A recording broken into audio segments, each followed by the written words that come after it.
there's plenty of tools that can tell you all the things you did horribly wrong with your website and now you're a terrible developer. Polypane does that as well.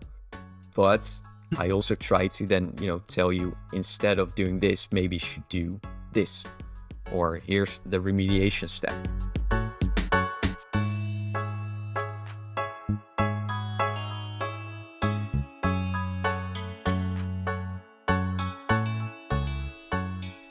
Hello, welcome to the devtools-fm podcast. This is a podcast about developer tools and the people who make them. I'm Andrew, and this is my co-host, Justin. Hey, everyone. Today's guest is Kilian Valkhof. He is a developer with a passion for creating developer-centric software and has created a long list of tools that help developers make websites better. Kilian, would you like to introduce yourself and how you got here a little more? I'm Kilian. I'm a web developer from the Netherlands, even though I really haven't been developing websites for the past few years because I've sort of graduated, as it were, to developing desktop applications. But I still use HTML, CSS, and JavaScript to do so. So it's not that much of a difference. I started a really long time ago. I made my first websites when I was 11, then started my first web development agency at 16, ran that for 14 years, and then switched over to building desktop applications. So I had always been building like tools and libraries and frameworks for myself to help me with my work. And I had developed this little browser of my own that really helped me make responsive websites much faster. And initially I didn't really get that yet. It was just like a nicer way to build websites until I checked my hours and I was like 60% faster compared to not using this dinky little tool that I built. So that's when I decided, there's something here. Let's make the switch.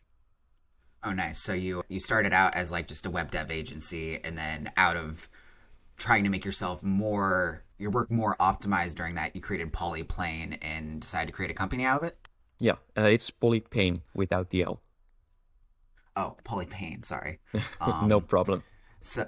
So Polypane seems like a pretty ambitious project. We know why you built it now. You want to make your development faster, but from what I see, it seems like it's an entire browser instead of just like an extension or a website to go to. Why did you choose building it as an entire browser? I had been playing with Electron when I started working on what would become Polypane back in 2015. So I've been at this for a while. And back then, the types of things I wanted to do with websites weren't really possible as a website because you can't just like randomly embed other websites into your website. Other websites tend to not like it when you do that. And then the same for browser extensions. You very quickly get into all sorts of weird cross-origin restrictions. And using Electron, I could work around all of those. That makes a lot of sense. What was the first killer feature of Polypane that drove you to build it? Was it just seeing your website at different screen sizes, or is it a little bit more than that? It really started as, like a bunch of iframes side by side. Because at that time, I had just switched over the entire company to use Sketch. Before that, we were using Photoshop. And what Sketch does is it has artboards. Like nowadays, all the design tools have artboards, but back then it was pretty novel. So when I was designing in Sketch, I had this really cool overview of all the responsive sizes because I would have like a mobile artboard and a tablet artboard and then a desktop artboard side by side, and I could very easily compare. And then I went back to Chrome and I could only see one of them at the time. And if I wanted to compare, I needed to resize back and forth. So that really started to annoy me. And that's usually when I decide to build something. So it really started with that. And then from there, I just basically kept piling on other stuff that I needed as a developer.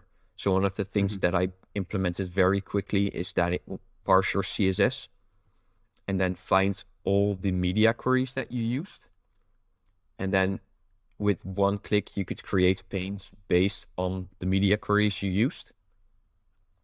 So you wouldn't just have like a mobile view, a tablet view, and a desktop view. You have like 600 pixels and 620 pixels and 85 pixels or whatever. The styles you actually built for. And that really helped to see if you're loading in like 20, 30 different panes, like maybe you're overdoing it on the media query side. But also it very quickly helps you figure out where are the gaps, because very often there'll be some sizes that you just don't pay a lot of attention to. They're like the in-between sizes. And those become super apparent if you just get all your media queries and display them.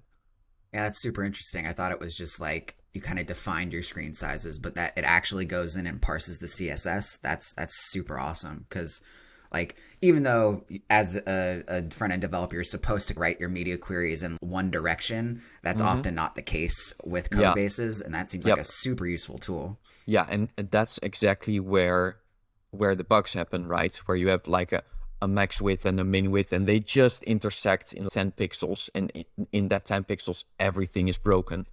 So and you don't know that because you check your different devices, and they're all very safely in like your mobile size, your tablet size, and it's all these in between sizes that break. A lot of developers don't really get is that on desktop very few of the browsers are full screen for like most users. So while we all have our 27-inch 4K huge pretty monitor, your site is going to be viewed on a dinky Chromebook with a screen the size of a stamp, and they're only going to use half the screen for the browser because they have something else they want to see as well. And that's the type of size you also need to optimize for. One of the technical questions I had is, how do you keep all the like individual panes of it in sync, their state in sync? So I noticed two things from the demo. One, as you're scrolling, they all sort of scroll. So that's one thing. And then there's also this really interesting CSS playground you sort of have where you can like do a specific, it almost looks like the dev console, but you can write some specific CSS and it's applied to all the panes at the same time. How does that work? So just a whole lot of custom code. So whenever a website loads, I parse all the CSS to get the breakpoints, but also to get, for example, all the hover styles. And then I add a whole bunch of listeners, for clicks, for hovers, for keyword inputs, for scrolling. And from there, it's just making sure in a very smart way to propagate the different events into all the different panes. It's a lot of keeping track of stuff and then waiting for events to come in. I gotcha. That's cool. I notice it has a ton of different features and a ton of different tools built into it. In your opinion, what are some of the cooler ones that aren't just like those base case of responsiveness? I do think the hover syncing is really cool. So in Polypane, if you hover in any of the panes, the hover effects happen in all the panes. So that really brings like the idea that you're not looking at multiple instances of your site, but you're looking at your site that just happens to be shown at multiple sizes, because that's the dream. You want like the full overview. But then, so like usually when I explain the features of Polypane, it takes me over an hour. It's very hard to pick a feature like off the top of my head. But for example, I also parse all the metadata in your site. And then also if you have a web manifest, I download that. If you have OEmbed data, I download that. If there's a robot.txt, I parse that. So I give you all of this information, like your theme colors, your document viewports, your robots.txt data. And then everything that I can come up with that's usually a manual check, I just write code for. So for example, if you have a robots.txt, I just check whether the page you're currently at is blocked by the robots.txt or not for each of the user agents that you have specified in it. So Polypane will just tell you if you go to /wp-admin for WordPress sites, and then it will tell you this page is blocked for Googlebot, because that's what's in the default robots.txt. I just do that for everything. If you have things in your viewport declaration, like user scalable is no or a minimum size, or maximum size. I show warnings for that because you're better off not putting that into a viewport because it breaks the web for some people. And then like lastly, for that thing specifically, I take all the metadata and I reverse engineered how social media like Twitter and Facebook create their open graph previews. So I have pixel perfect previews of all of those, but then also using the exact same data that those sites use, because like Twitter has their Twitter tags and Facebook has their open graph tags. So if you go to their documentation, they'll say you need to use open graph tags. But if you don't, then Facebook will just use the Twitter tags because they're there. And, Facebook wants to show the coolest looking preview. So it's just going to use the data that's there. But they don't have that written down anywhere. So I reverse engineered all of that for Twitter, Facebook, Slack, Discord, LinkedIn, and Telegram web. And then also the Google search preview. And I made sure that it displays exactly as it's displayed on those sites. So you can check your pages before your site's online. And also you no longer have to like post a link to Twitter and then very quickly delete it, which, a lot of developers do. So it's just a much nicer way to deal with this. And it's something I spend a lot of time on getting it right, just so you can be sure like if there is a specific word break in a preview in Polypane, you're going to get that exact word break when you share it on Facebook or whatever. It's really awesome just to have like all of the different tools you might need to build a website built into one tool. Seems super powerful, because if you don't know about OEmbed or any of that stuff as a newer developer, it's not a thing that exists and you have to guess at your Google searches. Whereas with Polypane, it seems like it can drive you towards best practices for your website. Yeah, so I really try to do that like in the entire app as well. I have a very strong focus on accessibility, but what I always try to do is not just tell people that they did something wrong, because there's plenty of tools that can tell you all the things you did horribly wrong with your website and now you're a terrible developer. Polypane does that as well, but I also try to then, tell you instead of doing this, maybe you should do this, or here's the remediation step. For example, in Polypane, I built this color contrast checker that just goes through your entire website. And then for each unique text and background pair, it will calculate the real background. If you have multiple backgrounds with transparencies, etc., it flattens that. And then if there is text that doesn't have enough contrast, I just calculate the nearest color that does, and I give it to you. So you can go through your website, find all the instances of contrast issues, and rather than having to go back to your designer and making a screenshot and pointing arrows like this color needs updating and this color needs updating and waiting a day or whatever, or going back to a design system if you have that and then figuring out like, oh, actually, this hex code that I have corresponded to blue 400, but I need blue 300. I can just keep it inside the app so that the feedback loop becomes as small as possible. That's awesome. There's been countless times where I've been like editing CSS in the DevTools and it throws up a warning sign and then it just doesn't tell me anything. It's like, there's a problem here. I don't know how to fix it or what's actually wrong, but just try to figure that out. So it's cool that it holds your hand along the way. Yeah, no, I think that's important, like just in general, because a lot of developers, they're racing towards a deadline very often. So the choice isn't between fix it now because Polypane tells you how to fix it, or I'll do some research later and then fix it. It's between either I fix it now or I don't ever look at it again because next week I'm on a different project, and then that has all the priority. If you make that feedback loop as small as possible, you also make it very easy to just fix it as you go.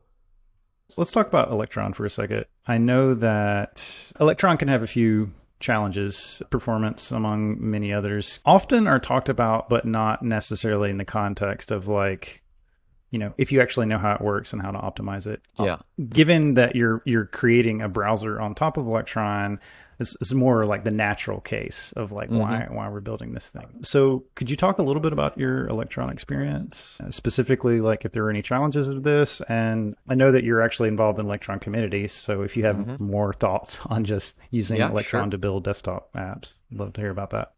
Yeah, so actually my desktop app career started with some apps that I built in Qt and GTK, which weren't great compared to web development. Like web development is you make a change, you refresh the page, and you see if it works. That's not how most desktop software works. So I used Python. Even then, hot reloading or whatever, it didn't exist. So the refresh your page becomes close the app and restart it and pay the boot cost of Python, which is not a lot, but it's definitely more than refreshing a page, right? So I had that experience, and then over time, these different tools came out that let you use web technologies. So before Electron, there was Node WebKit, and then before Node WebKit, there were other tools. So they were just a much better fit for the way I worked. And that's the case for most Electron apps right now. There are a lot of people who have a lot of really good knowledge on how to make websites. And it turns out that if you know how to make websites and websites run on every platform, that then is a fantastic way to build applications for multiple platforms.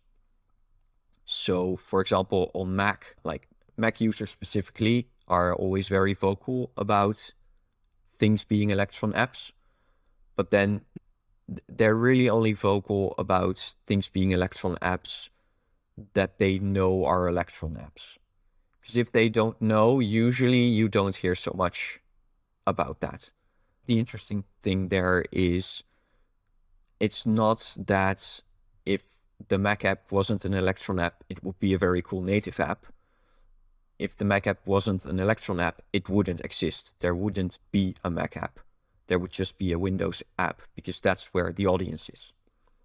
Whereas with Electron, you basically get the Mac app for free. And I think that's a real power. And that's also why I think so many companies have started using Electron, because you can stretch your team much farther than having a Mac team and a Windows team, and then, some crazy developer that wants to build his own Linux version. No, you can just have the entire team focus on quality, ship the same app everywhere.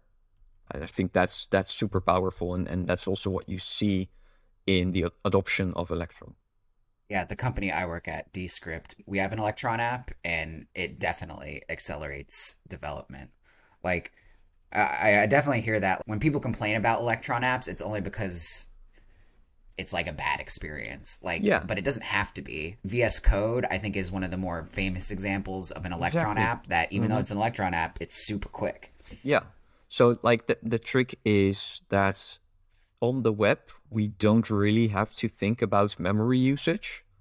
For one, because Chrome just really hides it from us. And two, your app isn't long-lived enough for most memory leaks to matter at all. Like you can have like tons of memory leaks in your app, but the user is going to refresh it at some point and they'll all be gone. Whereas with a desktop app, that's not the case. So it's usually like the slow part of an Electron app is whatever the developers build in as their own web app. It's not the Electron part. The Electron part is pretty small, pretty quick, memory-wise. It's the React app or the Angular app that's shipped in that Electron app that is causing your CPU spikes and your memory leaks and whatnot. Oh, that's interesting. I never thought that was the issue, that it's just like our websites were never meant to be this long running, so it kind of makes sense that there might be those memory problems. Well, so the websites can be long running and you don't have to have memory problems, but because they're not really an issue, it's much easier for us to not care. Like you can have like stray objects in global for whatever time. You don't really notice it. In a desktop app, if it runs for hours and hours, then those start to add up. And then then yeah, you have to do what traditional desktop apps also do, which is be more mindful about your memory heap, your memory usage. Clean up after yourself, basically. Yeah, definitely not something I'm used to doing as a lifetime front-end developer. So you're part of, I think, the Electron steering committee or some form of that. How did you get involved, and what do you help do? So if you use Babel or PostCSS, then there's this thing called browsers list. And that lets you say, I want to compile this code and it should support the latest 2 versions or Chrome 93 or everything but IE, stuff like this. So Electron is built on Chrome. So you could just fill in whatever Chrome version of Electron you were using, and then you get all these optimizations, because you could very specifically target for, I just need to support this specific version of Chrome. But I found myself having to go back to the Electron docs all the time to figure out like what's the current Chrome version and then typing that over. So I wrote an npm package that's basically just a lookup table, and we integrated that into browsers list. So now in browsers list you can type, I support Electron 13, and then it'll translate that to the Chromium version for you. So after writing that script, someone from the Electron team asked if I wanted to join. And back then there wasn't a governance. It was just a group of people working on Electron. And nowadays I'm part of the Doxin ecosystem working group.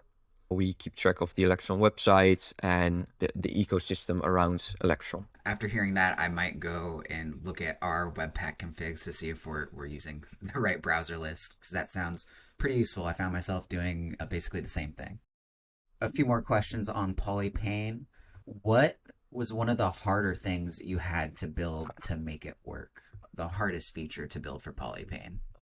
What took me a long time was making sure that I could get all the styles. So one of the other things I did for Polypane is I built my own elements panel. Like DevTools has an elements panel, and you can select an element and then edit the styles. So Polypane, it uses Chromium, so you can open the Chrome DevTools, but then they only work for one pane, because a DevTools is always linked to like one, they call it a web contents, like one web page. And obviously that's not great. I wanted an elements panel that changed everything on all the panes. So that took a very long time to get right, like to get all the styles for a pane or an element, and then also intelligently get all the parent styles, but then only the parent styles that contain styles that are inherited. If you select an element, you don't want the styling for the HTML tag to show up there as well, because it's a parent. But you do want that if the HTML tag is the one that sets, for example, the font, because that inherits to that element. So I had to figure out how all of that worked, and then also how to reapply styles into each pane individually.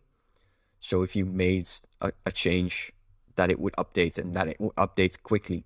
I had to rewrite that a couple of times as well, just to improve performance. For example, around Tailwind 2, there was a period of time where most sites being built with Tailwind 2 were shipping over 1,600 unique CSS classes that I would happily parse every time you loaded a page. And it turns out that's not the most performant thing to do. Tailwind solved that by implementing their JIT solution, because it was actually making DevTools itself slow as well. That pleased me, because it meant I wasn't like a horrible coder. All the CSS parsing in DevTools is actually done in C. So if it was able to get that on its knees, then it's not so bad that my solution was having issues as well. So I had to rewrite that, and now I'm actually working on the next step where I can also show you and edit all the pseudo elements and pseudo classes. So you can now also, starting in the next version, edit all the hover styles of an element, and I can figure out like which hover elements apply to this element. It wasn't as hard as the initial feature, but it was only possible because I spent all that time making that initial feature as solid as it now is.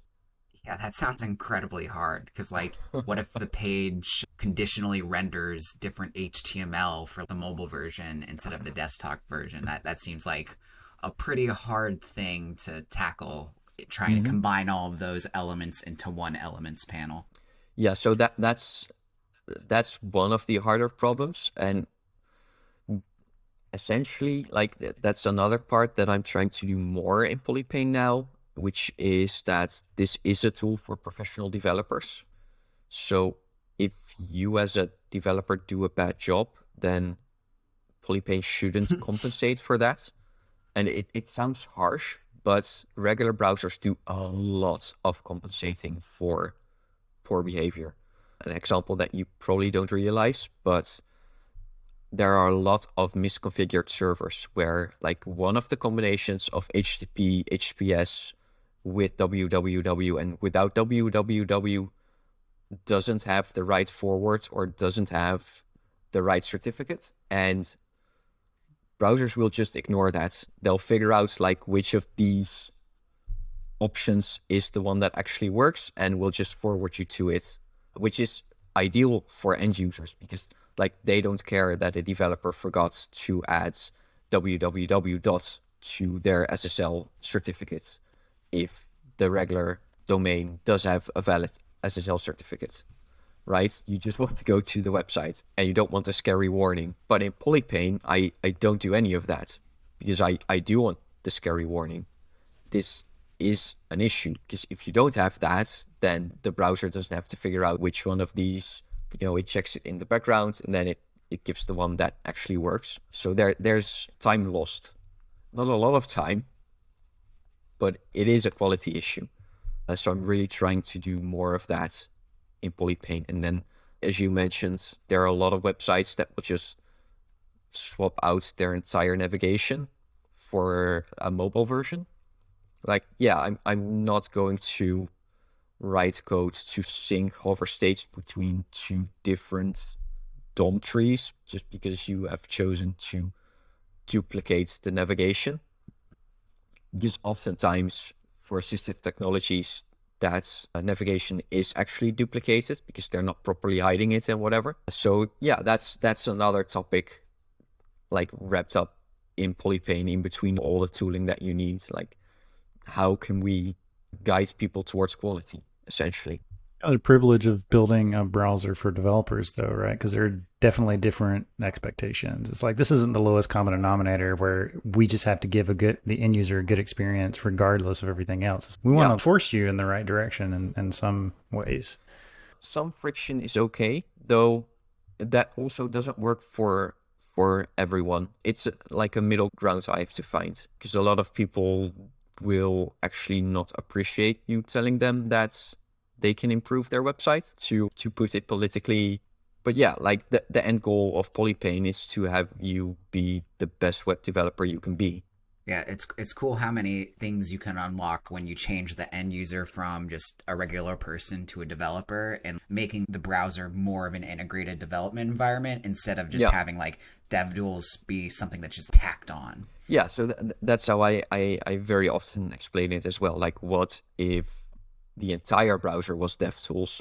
Like, in a regular browser, obviously, DevTools is like this little box in the corner because 99% of the people using this browser will never look at that box. So you definitely don't want to make it easy for them to get into that box. But with Polypane, that's all there is. That's all you need to do. So every UI element, every feature can be about making better websites, better web applications. This is kind of a trend of like more and more teams building browsers as dev tools. So we talked to Jason from the Replay.io team a while back, and they're doing the same thing. It's a browser dev tool that is a browser, and it's like specifically meant for debugging. Yeah. So these first class experiences can be really powerful.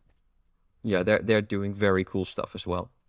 So switching gears a little bit, what do you think the future of web will look like? Do you think progressive web apps will kill Electron apps? Do you think Electron apps are here to stay? Will everything be WebAssembly in 5 years? It definitely won't be WebAssembly, however cool that is.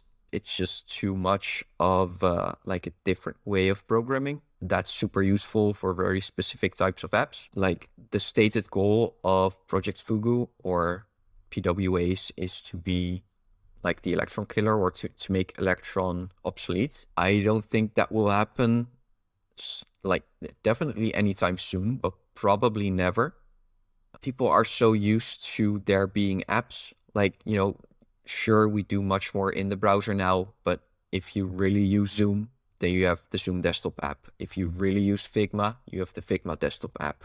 There's just something to be said for much deeper operating system integrations, and that's always going to be difficult for PWAs because they have much more of a security risk compared to apps.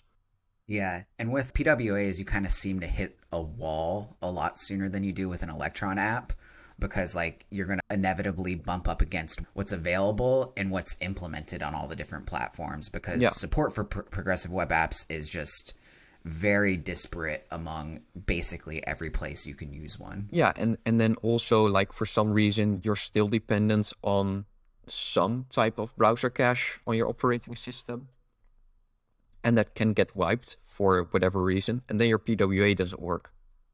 And that's not great. An end user is going to experience that once and then never again, because they're not going to use the app they can trust. And also, like, the other part is I think PWAs have a very poor installation story. Like, Electron apps are just native apps, so they install like any other app. Like on Windows, you have Polypane setup.exe and you double click it and you get that, like, the little wizard, and progress bar fills and then it's installed. And on Mac, you have to drag the icon to your applications folder. It just fits in with what people already expect, and it's not like a button somewhere in the browser that they might not recognize that then maybe adds something to the start menu. That can be solved, of course, I think. But then, like, the best way to solve that is, for example, what Windows is doing with WebView 2 now, which is, you know, just be a much lighter Electron alternative that you can install. They have their challenges to figure, like, the installability, it being there guaranteed, just like overall stability things. Because all the other stuff, like, you know, there's web Bluetooth, there's web MIDI, there's web whatever. There's plenty of ways to talk to the operating system. But yeah, if your user doesn't know how to get your app, and then once they get your app, they somehow have to re-download it because something happened on their computer that they don't fully understand, they're going to forget about the tool. I think there's probably something here to be said about standards and its comparison to what we can do in user space. So you see the same thing with web components versus like frameworks, right? I mean, web components sort of promise to be this solution to remove the need for frameworks, but in actuality, we see that it hasn't really played out. And I think the same is true of PWA. It's like standards bodies generally can only move so fast and do so much, or you have a divergence where a Chrome team will go off and implement something behind a flag, but nobody else like really supports it, which is not a great experience either. So So to go back to an earlier question, actually that might have been the hardest thing I did in Polypane, which is implement all the syncing features for web components, because like web components are built to be fully encapsulated and not share any data with the rest of the page, which becomes a problem if you need to get to those events and those styles and that data. But I figured it out eventually. Nice. So I can also show and edit web components in the Polypane Elements panel now. That was really hard, actually. I want to talk about one of the other tools that you've made. I don't think it's fully released yet. It's called Superposition. Yeah. It seems like a pretty cool way to start a design system if you've just like never thought about it in the first place. Could you introduce our audience to it a little bit and tell us how it works? Yeah, sure. So Superposition is a tool I wrote a few years ago, right around the time where, you know, design systems and design tokens were becoming a thing. And what I was seeing was that the companies that had design systems were also the companies that already had so many developers and designers that they didn't really need design systems to be more productive. Like they did it to be more consistent. So I was thinking about that, like design systems would be ideal for small companies that don't have enough people and don't have a large team, but to get a design system of your own, like not just copy pasting Bootstrap and adding different colors, requires a big team of developers and designers. So there's a bit of a catch-22 there. I was doing all this stuff in Polypane with parsing styles, etc. I came to the realization that for most companies, a website is actually an encoding of a design system. It's just a very, very poor encoding of a design system. But it has everything. It has the colors, it has the fonts, it has the scales, it has the components maybe even. It's just not organized in a way that is usable beyond the website. So what if I wrote like a sort of parser that just went through the website, or in Superposition's case, through the page, figured out like what are the colors that are being used on this page, what are the fonts, what are the font sizes, which transition curves are being used, because all of those things are design tokens, like which borders or box shadows are being used. And then once I have gathered all of them, how can I export them into usable formats? So that's what Superposition does. It just parses your page, figures out like what's actually being used. So like going back to that Bootstrap example, if you add bootstrap.css, you get literally all the colors in the rainbow, but your site probably doesn't use all of those, even if they're in the CSS. So I needed to check whether the colors in the CSS are actually being used. So it's this sort of like verification step of, is the thing that you're sending in terms of styles also being used? And then, export it basically to wherever I can export it. So CSS, JavaScript, I wrote an Adobe XD plugin and a Figma plugin. So you can have Figma open and Superposition open, go to a URL in Superposition, and then all the design tokens would just be there in Figma. So you could work on a new design and just use the colors of the website and use the fonts and the box shadows and whatever. This reminds me a little bit. There's another project called CSS Stats, which has a bit of a different focus. So it's like, it's more for giving you holistic information about the CSS on your page, is like how many color declarations are there and whatever. So you can like minimize and reduce it. But I like the framing of this, is like parsing it and sort of interpreting underlying design system that might exist. It does not seem like a simple problem either. I use lots of margins and paddings all throughout my website. Do you determine if it's like actually kind of a design token, or you just go like, oh, there's some padding, it's used, that's design system? Yeah, so I do make a point of calling it design tokens and not a system, because you can't interpret a system. I just list all the spacing, which is margins and paddings, but then usually you do see patterns. The curve for most websites looks the same. It's really a starting point. If you're a smaller company and you want a design system, you don't have a designer and a developer, which is like the minimum viable design systems team, right? You don't have those two people to go off for months to map everything on the site and then come back. You don't have that time. So let's kickstart that. Let's do the inventory. And then if you have that list of spacings and, there's 16 and there's 32, and you're like, yeah, that's nice. And then there's 35.7. You're like, yeah, that one goes, but the rest can stay. But it's much quicker, much easier to go from that point instead of going from the CSS, where it might not be 35.7 pixels, but it might be like 2 rems, which sounds much nicer, but it might be a really broken pixel value. You don't know. Does this tool help you with problems it might see with your tokens? Like, say, if the color contrast is off? In Superposition, it doesn't yet. So I have a lot of plans for it, but I I'm only me. Most of my time is spent on Polypane. I do have a lot of plans for Superposition, like eventually. And then, yeah, making that mapping of which colors work with which other colors makes more sense. I could automatically flag all the fonts or text usage that doesn't have enough contrast or text that are too small, which can be very difficult to find as well if you're just using the site. That's a real problem. And I'm actually working on another browser plugin right now. That's what I do for fun. If I get sick of coding Polypane, I start working on a browser extension. I haven't had enough browsers. Need more browsers. Yeah. So I took the color contrast algorithm that I wrote for Polypane and I created an extension that would just automatically fix contrast issues for people.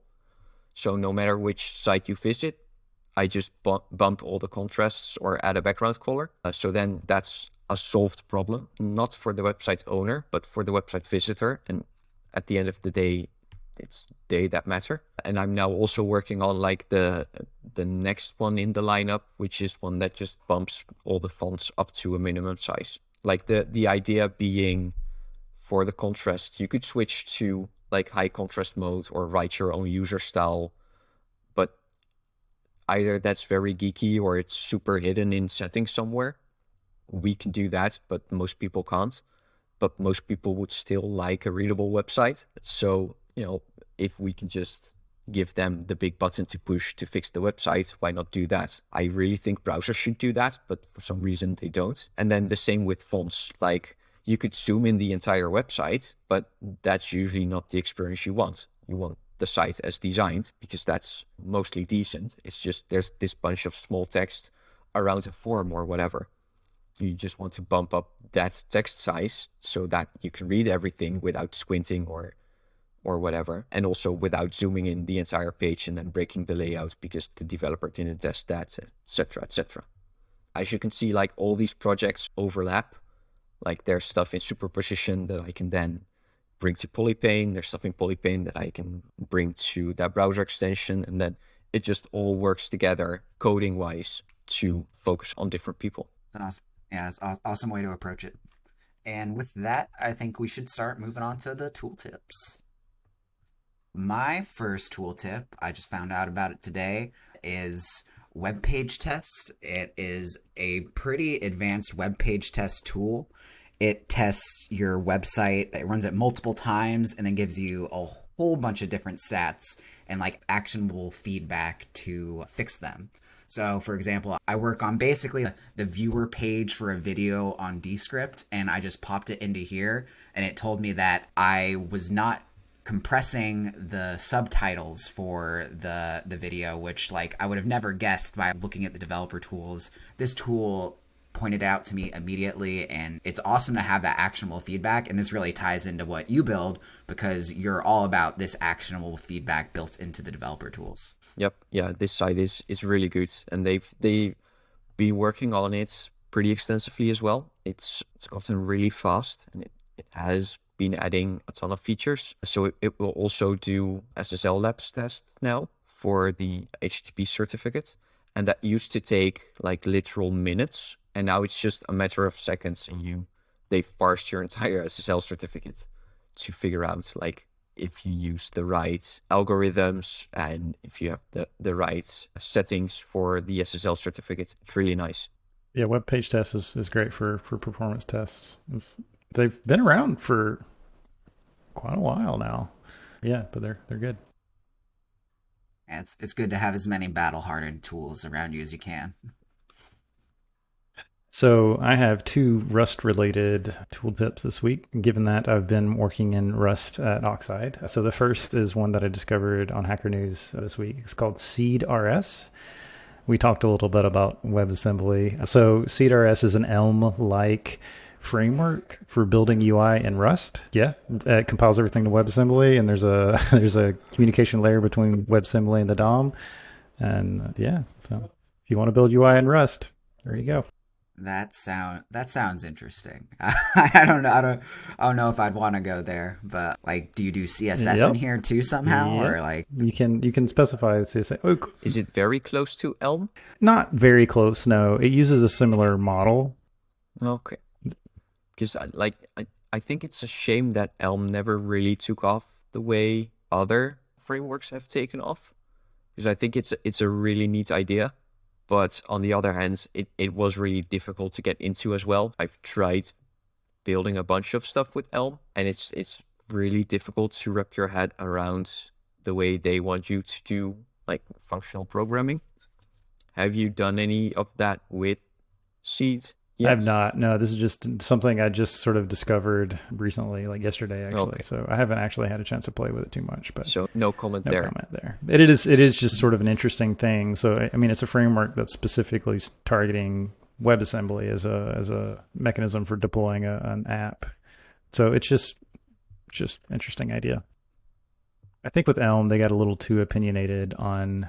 They get very opinionated on how you must build a site and what you can do with the language and what you Yes. can't do with the language, and to maybe went too far in the direction there of control. Yeah, at some point they were happy to tell people that you shouldn't be doing this in Elm, or you shouldn't be writing this software. Like, that's not how it works. Yeah, it seems like these languages that are built like kind of on top of the web stack as like the way to do UI have a rough time of catching on. Like Rescript seems like another one where it's like, yeah, we made everything better, but it's like such a paradigm shift that it's really hard for a lot of people to switch over. Mm-hmm. Right, so this is 30. I think it's from Ferdinand because it's a fork of Friends with a Z. I used Friends for a very long time because it's an Electron app that lets you basically add in all the different social media that you use. So, like you two, I guess, I'm in like dozens of Slack channels and they each have their own URL. So they become super annoying to manage. And I can just throw them all in this app along with Discord, along with TweetDeck, with whatever else, and that's just really useful because it's in like this separate app. It's not a tab I can tap to. That's dangerous because you can get sucked into the tab and then lose time. And I used Friends for a long time, but Slack no longer supports the version of Chrome they run on, and 30 is a more up-to-date fork of it that I switched to I think a week ago, and it's been working really well. I can recommend it to everyone. The fact that it's free is also really nice too. Surprised it isn't open source also. Okay, now on to the more divisive topics of today. So, what I'm sharing is a new NFT project that's a little hard to wrap your mind around. It's called Open Palette, and it is color palettes on the blockchain for some reason. What that reason is, I don't know, but you can now own color palettes. One cool project that I've seen built on top of it, they list a few out here, is this project called New Geo by Yad Limkako. I'm not sure if I'm saying that right, but it is a bunch of geometric like art things that are all NFTs also, and generated using open palette NFT color palettes. Whether this is useful or not, I don't know, but it is interesting to see the evolution of NFTs and where it's kind of all going as we're in this huge boom right Daisy now. chained NFTs. That's interesting. I've been thinking about this because, like you, I don't really get it. Like, I know what NFTs are, and I think I get why some people are very enthusiastic about them. But then when it comes to color palettes, like, why would you want to own a color palette? Like, maybe if it was your brand colors, but then brand colors change. So what happens to the never-changing palette that is now locked into the blockchain that's now forever outdated because they're no longer the right brand colors because the brand colors changed and the blockchain doesn't. So I kind of got stuck there in my thinking of why would you use this? Yeah, I'm not sure either. I just thought it was an interesting project. The sub projects of it seem pretty interesting to me though, where like it's like kind of a dynamic NFT where you could have like a color theme applied to like say your weird little monkey avatar. But yeah. Just to name something Uh, random. Yeah. yeah. It's random, but like a lot of the NFT projects I've seen have just been these like it literally people just creating a bunch of like character assets and then hmm hitting randomize and creating 10,000 of them and then just people buy them. It's crazy. So It's a wild actually, world we live in right now. well, we can get into that because I do think that's pretty clever because it's basically trading cards. Like if you get Pokemon cards or whatever, they'll have some attributes, and then some cards are Hmm. better than others, and then some cards are shiny or whatever. And these NFTs are the same. They're generated, they're minted, and at that point they're given like attributes, and then some attributes are rarer than other attributes. And then sure that Hmm. like that makes sense to me in that I can see that it's the same as trading cards. Uh but then of course like I read that earlier this week that one of the most popular CryptoPunks one, which is that's one of the lists of monkeys, is one that doesn't have any attributes. So randomly it got no special attributes, and that's what made it special, which is again like a very humorous thing to me. It's funny you mentioned Pokemon because back in 2017 when the ICO boom was happening, me and a friend were like, let's make Pokemon on the blockchain. We called it Cryptomon, and it was before we really even knew about NFTs. That's probably what the implementation would have ended up being. But I do think that is an interesting use case. Yeah, And now's your if like we chance. can repurpose I don't want to build it anymore. Like I don't Fair think I have enough. the brain for it. It's a very different way about thinking about code. Like I wanted my Cryptomon to be able to evolve and level up and stuff, but doing that on the blockchain is not all that simple. And then like of course I'm making a Pokemon alternative. I want to have battles. It's like, well, how do you do battles? Do you do them on chain? Does each battle cost you $180 in gas fees? And then it's like you get like, oh, maybe all the battles are off chain and we're just storing them on, and it's just like this weird roller coaster of odd roadblocks. But if somebody else does that, Now is your time. Now is your chance. no, this is an open call to anybody who wants to take the idea, go and run with it, make all the NFTs that we've created already into a trading card game. That'd be pretty fun. Feel free to steal my idea. Yeah, so I'm still on the Rust kick. This is a tool called Tari. I think I'm saying that right. So Tari is you can think of it as Electron alternative. We mentioned WebView 2 as a thing.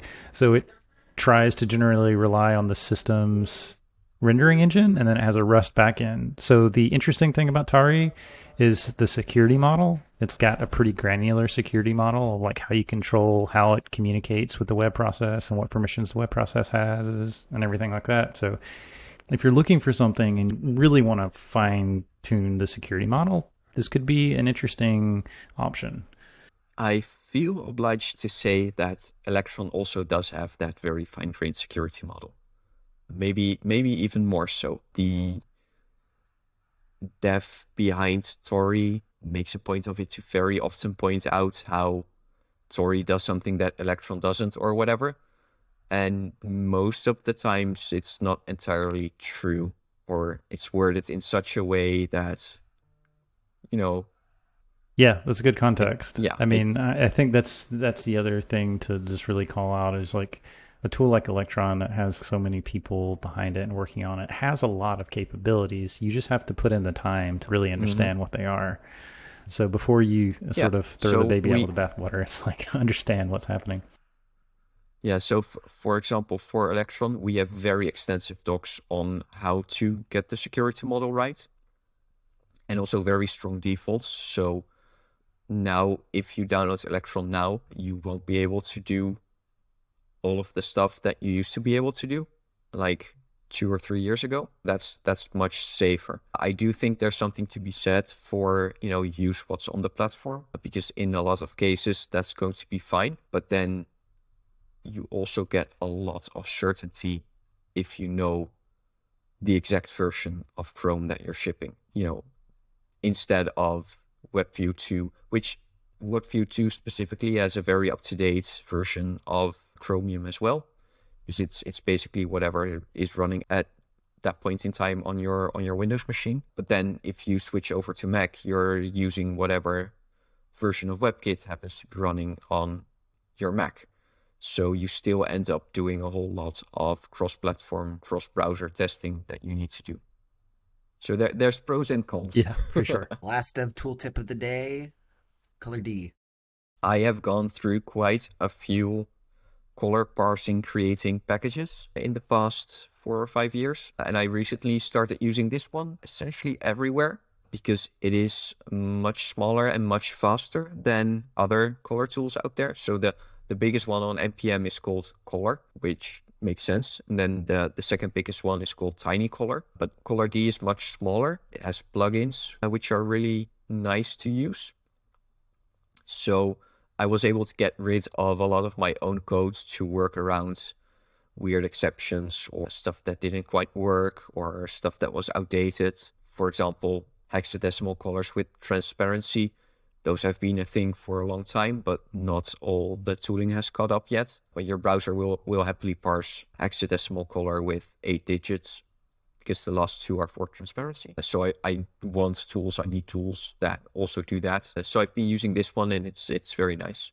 So if you need to do anything with colors, parsing it, creating them, editing them, this has all the features you need in not that much code. So yeah, really like it. Interesting. Yeah, it looks like it caught on quite a bit this year. Yep. Awesome. Well, that wraps it up for our tooltips. And that's it for this week's episode of DevTools-fm. Thanks for coming on the podcast, Kilian. It was a lot of fun talking to you. Thanks for having me.